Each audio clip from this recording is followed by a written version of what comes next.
The story unfolds in the year 2079, amid a brutal war between humanity and an alien civilization. 35 years prior, beings from the Alpha Centauri system launched a sudden and devastating attack on Earth, throwing the world into chaos. In response, the Earth's military government asserted absolute control, shielding key cities with impenetrable energy barriers. Despite these defenses, the alien forces cleverly found a way to breach them, initiating a new phase in the struggle for human survival. In the early years of his life, Spencer Olam loses his father in the ongoing battles, shaping his life mission to develop groundbreaking weaponry capable of ending the protracted conflict. In this tumultuous world, his wife Maya stands by him, working as a manager in a medical center. Spencer wakes up with anticipation, knowing that he is set to meet Earth's Chancellor that evening during an official visit to the Military Development Institute. Accompanied by his wife, they make their way to work, and during the journey, Spencer observes fellow passengers. Little do they know that their lives are about to change due to Spencer's groundbreaking invention. Upon arriving at the institute, Spencer encounters his best friend Nelson, and together, they proudly inspect Spencer's substantial nuclear setup,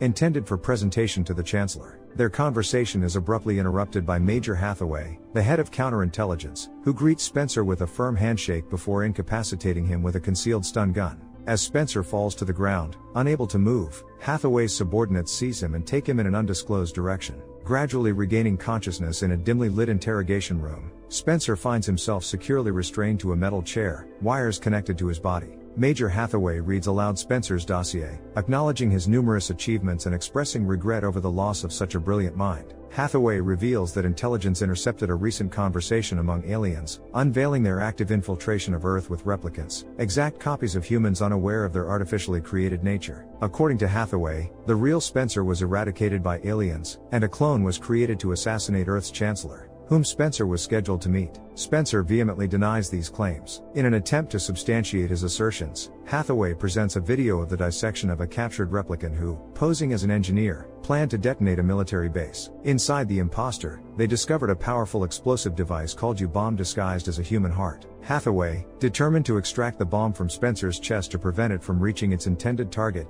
faces fervent opposition from the captive. Spencer appeals to Nelson for support, who watches the distressing interrogation through the glass. Recollecting the incident on his wedding when a drunk friend aggressively approached Maya and is known only to two of them, Spencer implores Nelson to believe him. However, Nelson, torn and hesitant, averts his gaze, unwilling to challenge Hathaway's decision. As guards escort Spencer to the operating table to commence the dissection process, the captive, with a frenzied look, begins mimicking a countdown to the bomb explosion. We'll all go out in a blaze of glory! Long live the Centauri!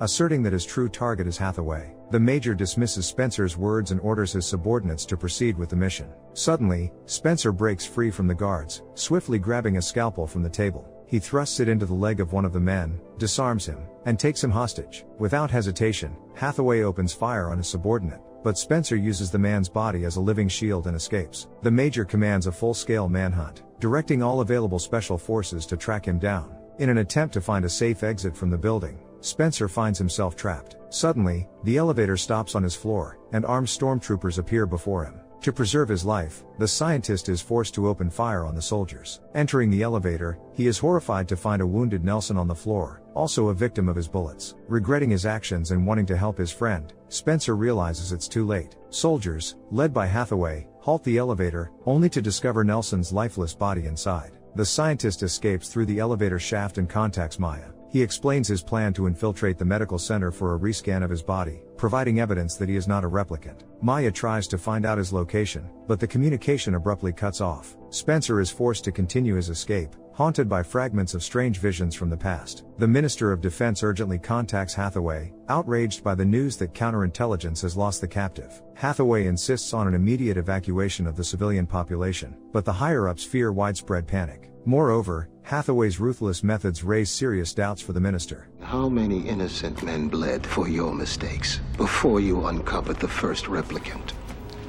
10. The head of counterintelligence promises to rectify the mistake. Since the replicant believes itself to be human, like all humans, it is inevitably prone to error. Meanwhile, Spencer finds himself beyond the safe zone, where people are on the brink of survival due to constant bombardments. He hides in an abandoned house, but Hathaway's people are hot on his trail. They order the locals to evacuate immediately and conduct thermal scans of the building to locate the fugitive. Finally, they detect a living object, which turns out to be a frightened little girl. Unknown individuals in masks abduct Spencer and take him to their leader, an underground stalker named Kale. After scanning the prisoner's identity, Kale realizes he is dealing with a government official. Anticipating a generous reward for capturing the fugitive, Kale decides to hand him over to the Border Patrol. Spencer tries to persuade his captor, but Kale treats his words with contempt and refuses to compromise. Kale harbors resentment towards the government for abandoning the local residents to the whims of fate when the aliens destroyed their city. To convince Kale, Spencer shares information about his wife working in the medical center and proposes a deal. Kale must secure him a safe passage inside the center, and in return, he will have unrestricted access to medications unavailable outside the protective dome. Unable to resist such an offer, the stalker agrees, as his loved ones desperately need the treatment. Hathaway approaches Maya, attempting to extract information from her. She conceals from him that Spencer has already contacted her. The Major informs Maya about what happened to Nelson and advises her to accept the fact that her husband is no longer alive. Kale leads Spencer to his friend in the local hospital, who extracts the tracking device from his body. After the procedure, the scientist wanders through the tent city and notices Kale by the bed of his seriously ill sister. Before they set off, Spencer requests to keep the beacon as a souvenir. The partners descend into the underground tunnels, heading towards the medical center. During the journey, Kale encounters acquaintances, and after a quick conversation, suddenly aims his weapon at Spencer. He insists that his partner reveals the whole truth about himself. Forced to confess, Spencer reveals that the government has declared him a fugitive, with a significant reward for his capture. In the next moment, Kale receives a sudden blow from a piece of rebar and collapses, unconscious. His accomplices decide to kidnap Spencer to turn him in for the reward. A fierce fight ensues between the men, but the odds are clearly against Spencer. Kale regains consciousness and unexpectedly comes to the aid of the scientist. One of the assailants tries to strangle Spencer, but the stalker shoots him with precise aim, removing him from the fight. Frightened, the remaining attackers flee.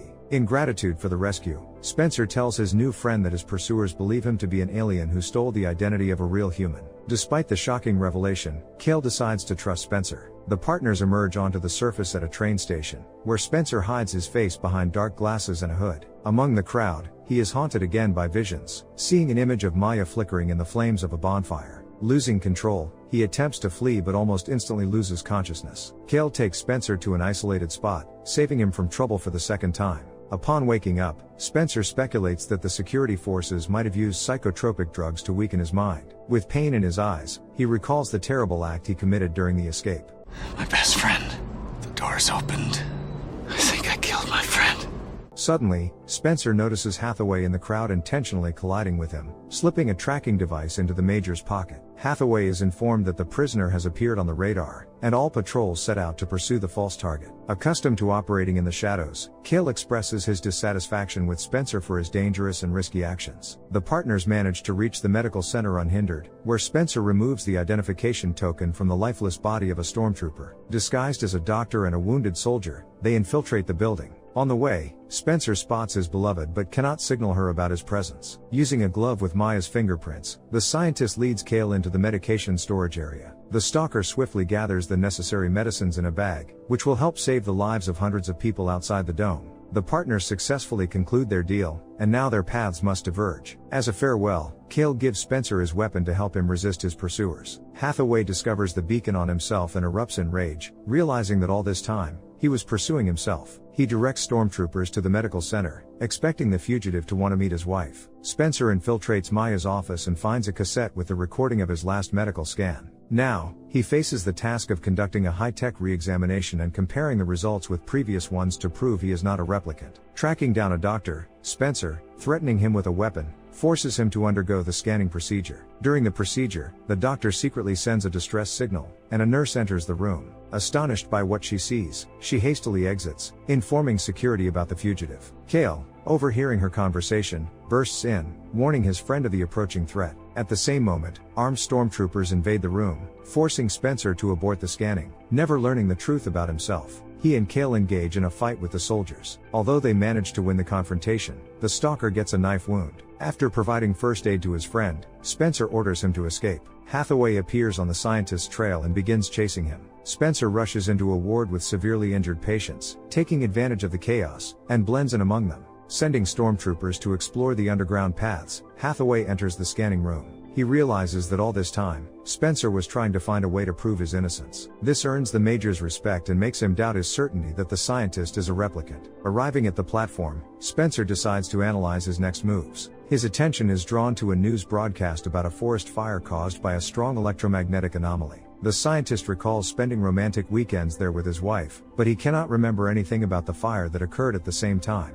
Stealthily pulling out the phone from a man napping on the platform, Spencer contacts Maya. Initially reluctant to talk to him, doubting he is a real person, she finally agrees. Spencer asks his wife to trust him one last time and meet at the place of their first encounter. The lovers reunite in the woods. Ensuring there is no surveillance on Maya, Spencer tells her about his plan. He is convinced that the aliens could not reach him, as their spaceship crashed in the woods, causing the fire. If he finds the spacecraft, he can prove his innocence. Maya says she believes her husband, and after a long separation, they embrace. The idyllic moment for the couple is interrupted by stormtroopers surrounding the forest area from all sides. Spencer and Maya flee deeper into the thicket to find the alien ship before they are captured. Hundreds of armed soldiers pursue them. Finally, the couple reaches the shuttle but fails to open it. Hathaway addresses the scientist, trying to persuade him not to open the shuttle's airlock. He reveals that they have fully deciphered the conversation with the aliens and admits his mistake. The Major earnestly asks the scientist to step away from the shuttle, but Spencer ignores him and opens the door. What he sees inside leaves him in a state of shock.